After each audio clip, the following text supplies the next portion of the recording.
E3. All right. It came, it went. There were things announced. After the first day, it went. Well, Nintendo was around later. They closed it out, right? Right. Yep. Right. Yeah. I mean, I watched the only way I took part in E3 was I watched the Bethesda / Xbox event on YouTube in 4K after it premiered. Okay. I watched the Xbox Bethesda one. I watched most of the Ubisoft one. I watched most of the Square Enix one. Wow. I watched the Nintendo one. Don't watch any of that. That might have been my limit there. I gotta. Go ahead. I was gonna say I watched Xbox. I watched Square when Shipwreck said you should be watching this. I watched most of Nintendo, and that's about it. Being able to scrub through it on YouTube is a pretty great way of watching these press conferences because you see a person on stage, you're definitely fast forwarding through that. You can even in the fast forward thumbnail, you can even see if it's a game you're interested in. And if it's not, you just go right through that. So I watched that whole Xbox thing in like 15, 20 minutes. I forgot I also watched the Devolver. That was probably entertaining. Oh, was it good? That one was that good. Yeah. I'll probably watch ones that are later. always good. I know. I forgot. I didn't know there was one. I would have checked it out. You still can. I'm sure it's on YouTube. Oh, I'm sure it is. It'll still be funny. So what do we? I've got this article here from IGN called "The Biggest Announcements of E3 This Year." So maybe we can just go through those and see what we think about them and make it nice and easy. And if it sucks, we can blame it on IGN. Fantastic. Because it'd be their fault. So here's some of the biggest announcements of E3 2021. Elden Ring. Was that E3? That was E3. That was Summer Game Fest. Okay, I didn't watch any of Summer Game Fest. I was over at E3. You couldn't get over to Summer Game Fest in time? I couldn't make it over to Summer Game Fest in time. Traffic is a bitch, you know? Yeah. Okay, so Elden Ring, this is the one that they've been talking about for a while, like the From Software. Mm-hmm. It's another Dark Souls. It's a Souls, yeah, probably. With George R.R. Martin, right, as well. I heard that he wouldn't write the game, though, unless they included an easy mode. That's not true, is it? I don't know. Maybe it is. Why would he care about an easy mode? I don't think any of us are particularly interested in that genre of game, but a lot of people were. And Jeff Keighley was excited. On January 21st, 2022, they can enjoy it. Sure. Did Jeff Keighley get a tattoo of that on his chest? Because if he didn't, then I'm not believing it. I would accept forehead as well.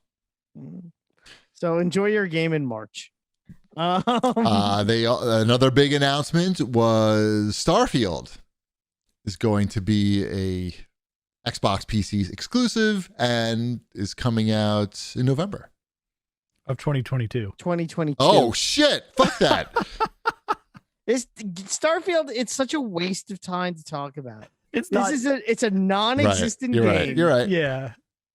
But when I saw the presentation and I saw Todd Howard on the screen, I knew just to fast forward that and get to the trailer. Non-existent game is coming out on non-existent system. Right. But well, when it does come out, it will be exclusive. There's a system that exists. Yes. We know there's the systems. The next big announcement was Zelda Breath of the Wild 2 has a release window and a new trailer. Maybe this one will be good. Damn. So that's 2022 as well, right? They said, and the way that they phrased that was like aiming for 2022. So they really please understand if we don't make it. Yeah. They wanted you to please understand. Exactly. Yes, that's fine. We do understand. I mean, it looked like Breath of the Wild fans will be happy. I'll play that game. He has some new powers that they were showing. They're kind of weird powers, like I'm sure they break. I'm sure they break anyway. So you can't use his power anymore. Right. Your wrists are broken. We figured out a way to make it not fun for you to have these powers. Yep. You know what is going to come out though? What? In October. What? Yes. So Guardians of the Galaxy. So this is a game I can kind of get excited for because I feel like it's actually going to come out. It's soon. I know. They're like, oh, here's a game that's coming out before Halloween. Here's a single player action game. Does this game feel like an apology for the Avengers game? Because it feels like an apology for the Avengers game. Who's the developer on this? Do we know? It's we should it's know. it's Yeah, someone it's in Canada. Eidos Montreal. Yeah. So Oh, yeah, like I said, the someone in Tomb Raider Canada. people? Yeah. Never heard of them. So I mean, All right. Yeah. Cool. I mean, it looked a little janky. Little bit. I'm okay with that. All right. I don't need this to be a I don't know, a 9 out of 10 game. I'm good with this. Okay. If this is like an 8 out of 10. I would be thrilled if this was a solid 8. Right. If it's a solid 8, pretty happy. Yeah. No Are you matter what, it's going to be a big hit because Dash and I are going to enjoy playing through this. Right? So I understand where you're coming from. yeah. This one's high on my list of, hey, that's a game that I'm going to be able to play soon and that I know is going to be at least fun to play through.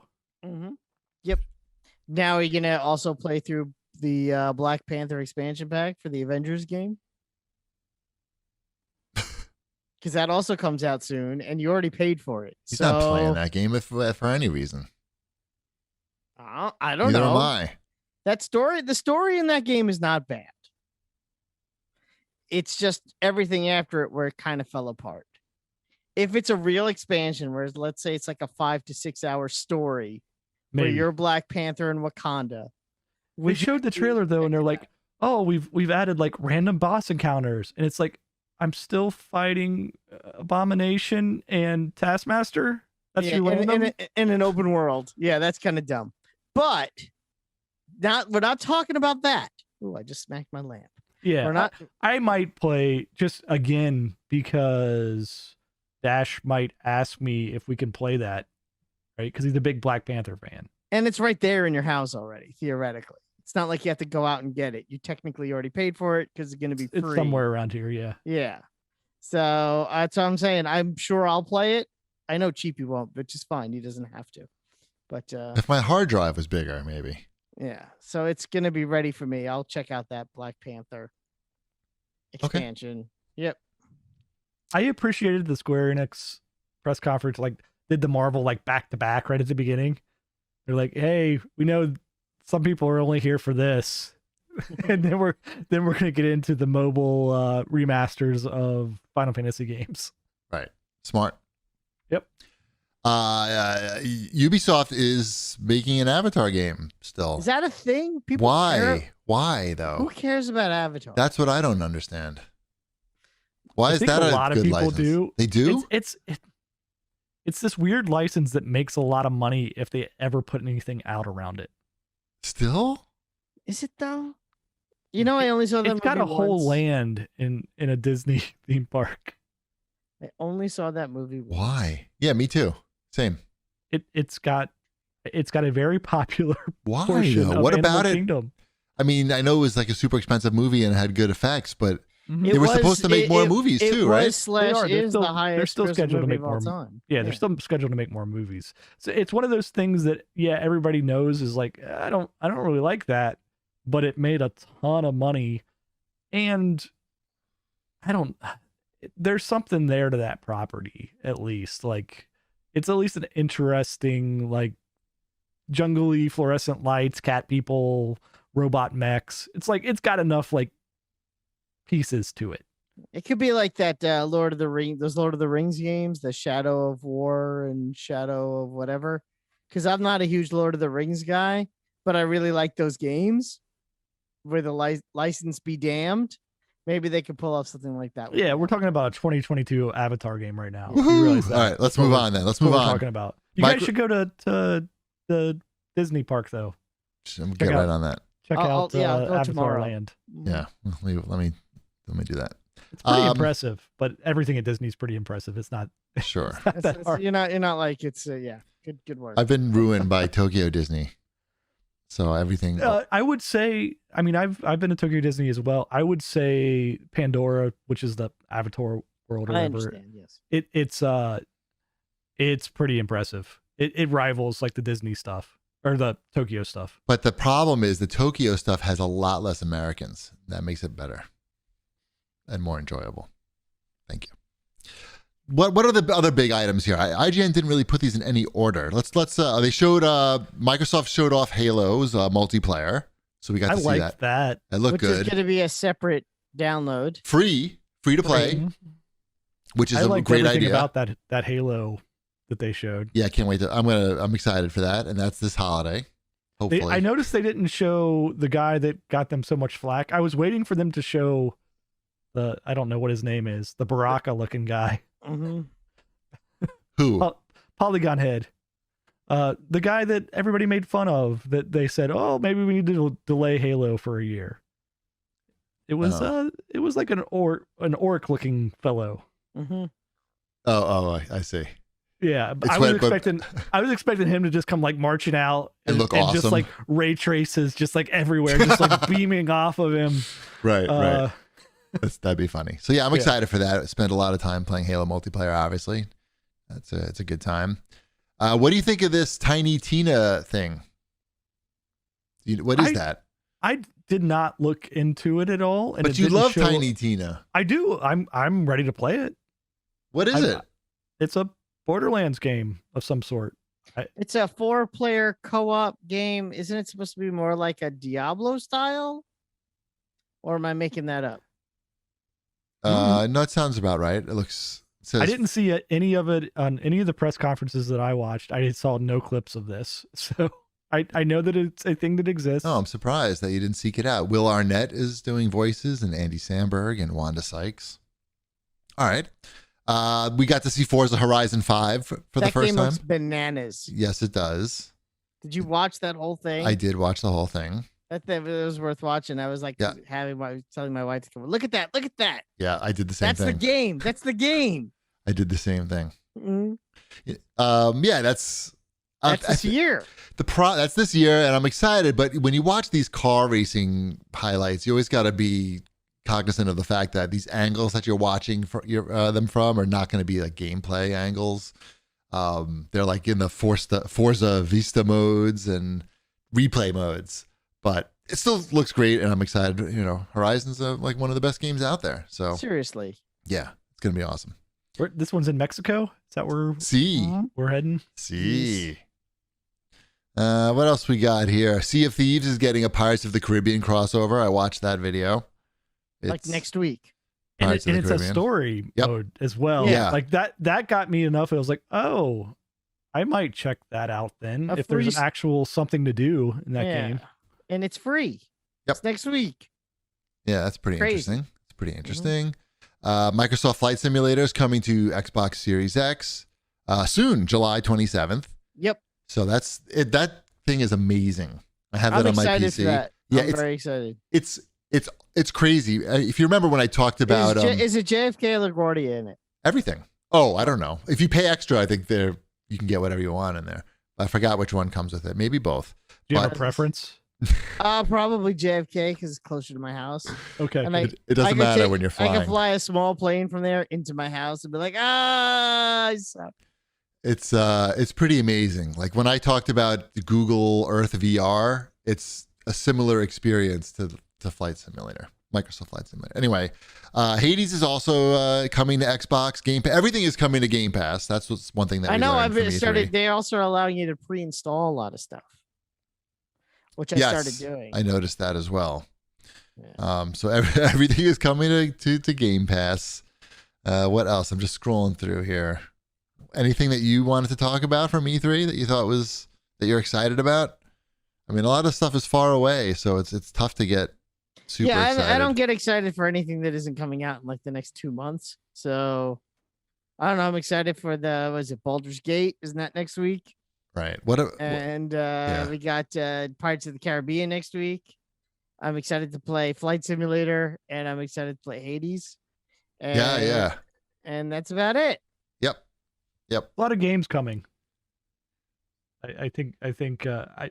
Did you guys not watch Nintendo's at all? I'm guessing you did not. Nah.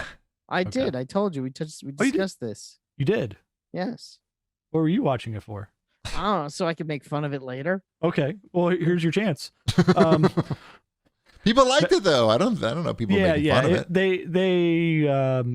Nintendo did a they good showed job very of little I was lowering interested in. everybody's expectations going into it. So I thought there was a lot of games there on Nintendo though that it's pretty packed. Like the Metroid Dread, that looks cool. When does that one come out? That's the 2D one, right? That's the 2D one. Yeah, they still don't have anything more than a logo for Prime 4. Okay. They said they were still working on it though. So Metroid Dread, did you see any of this, Chibi? No. Is that coming out this year? Yes. I believe it is. I think it is. I think it's November this year, holiday, I think. That does look good. So the concept here is 2D Metroid, Chibi. Yep. But there is, similar to like Resident Evil Nemesis, there's this robot that is also chasing you at like through the levels. So killer robot trying to kill you that your weapons don't do anything against. Okay. So that is interesting to me. And it looks good. Like the graphics don't look like, it doesn't look like they did like an 8-bit. I don't know. Or It 16-bit. sounds like it could be frustrating though too.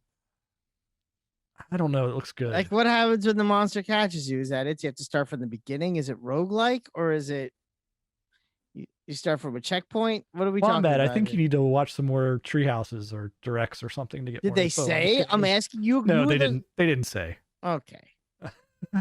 Don't act like that. I saw the Mario Golf. That's soon. Mario. That looks cool, actually. That's like in a That week. looks fun. Yeah, those games are always great. We got what else? Got a new WarioWare, a new Mario Party. Well, kind of a new Mario Party. A Mario Party with classic levels. Yeah, that's all stuff I don't care about. I care about all this. And Zelda Game & Watch. I don't care about that. That has 3 Zelda games on it. It's got Zelda, Zelda 2, and Black and White Zelda. Back in my day, those little machines only had one game on it, and they were in black and white, and we liked it. Yeah, it would be. I would have much rather have if they made the Game & Watch collection on one of those actual Game & Watch things. That would actually be that would be cool. I'm curious of how many of these they make of the Zelda one, just because the Mario ones are just sitting there. They're on sale now. I see they're on sale. Yeah, I saw it on sale for $40. I thought about it too, and then I still didn't get it.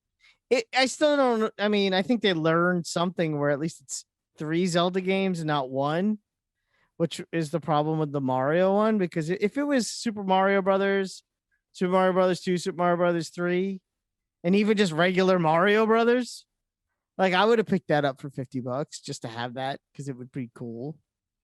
But they didn't. They cheaped out and put 1 game on it, which was lame.